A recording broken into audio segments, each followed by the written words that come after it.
Hey there again, Erica Swarthy Daisy here. Quick video on the 23andme results for 2018. So if some of you haven't noticed already, some of the newer 23andme kits have been updated in terms of the results. These are not my results. These are the results of my cousin that I'm sharing today because my kit is older and it hasn't been updated yet according to the blogs. So let's get into it. Here we see my cousin is 100% human. But of course, it breaks it down by 92.8% sub-Saharan African. And as you see, 23andme is starting to provide a little bit more detail. So here for Nigerian, she's 38.9%. And if you click on the actual category, it gives you a little bit more information.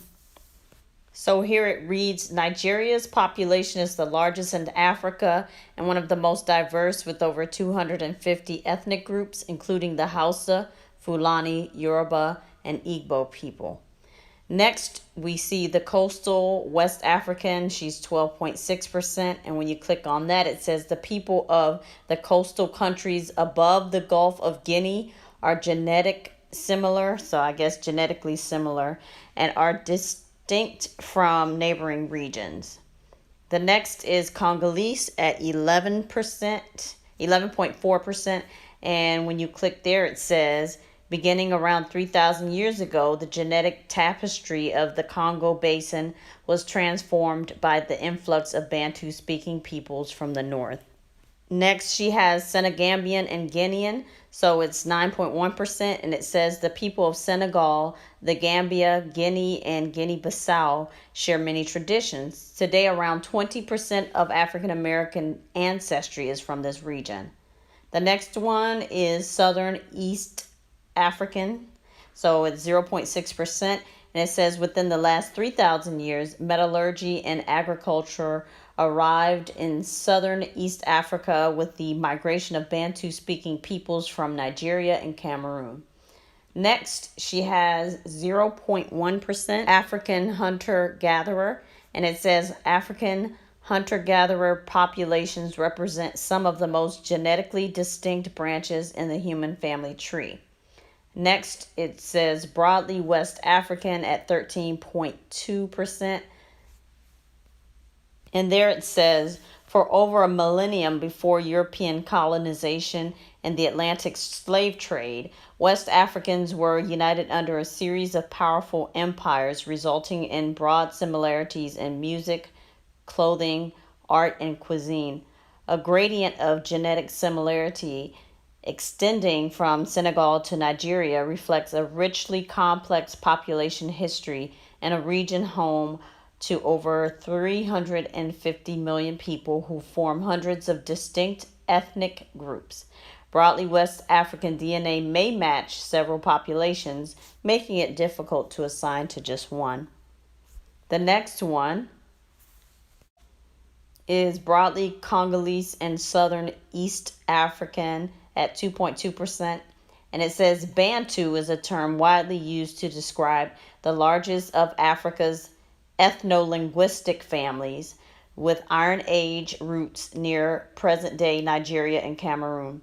Around 3,000 years ago, Bantu speakers carried their mastery of metallurgy and agriculture across Africa in two major streams, one southward and one eastward, resulting in Bantu ancestry that transcends geopolitical borders.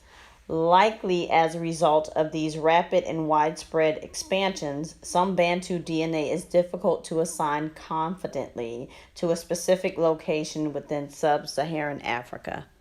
And now the last one for this area is broadly sub-Saharan African at 4.6%, and it reads, the genetic diversity of sub-Saharan Africa reflects both the deep history of humans in the region and the recent migrations that have carried people from Western Africa to both Southern and Eastern Africa. As a result of the ancient and complex population history, it's difficult to assign some DNA to a specific population within sub-Saharan Africa. Now we'll go ahead and take a look at her European ancestry and the results for that. And it says that she is 6.6% European overall. And if you click on the British and Irish, it says, descended from Celtic, Saxon, and Viking ancestors, the people of Great Britain and Ireland have left their genetic fingerprints around the world. So that was 2.9% British and Irish.